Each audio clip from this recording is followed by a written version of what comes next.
দেখো বন্ধুরা, এইখানে আমি একটু ভাত বেড়ে নিচ্ছি। কেন সেটা বলছি। এই যে এই গরম গরম মাছের ঝোল কচু দিয়ে, বেগুন দিয়ে, সর্ষে বাটা দিয়ে, আলু দিয়ে করেছি। এটা করার পর থেকেই মনে হচ্ছে গরম গরম একটু ভাতের সাথে খেয়ে নিই। তো তার জন্য আমি এখানে এক পিস মাছ তুলে নিলাম, কয়েকটা কচু তুলে নেব। এটা আমি এখন খেয়ে নেব,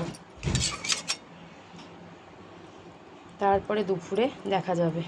এখন খুব ইচ্ছে করছে খেতে, খিদেও পেয়েছে, সেরকম কিছু খাইনি। চলো খেয়ে নিই। তো এই যে বসে পড়লাম খেতে।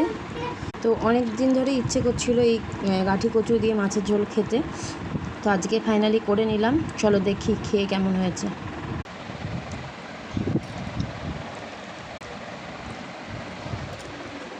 দারুণ হয়েছে।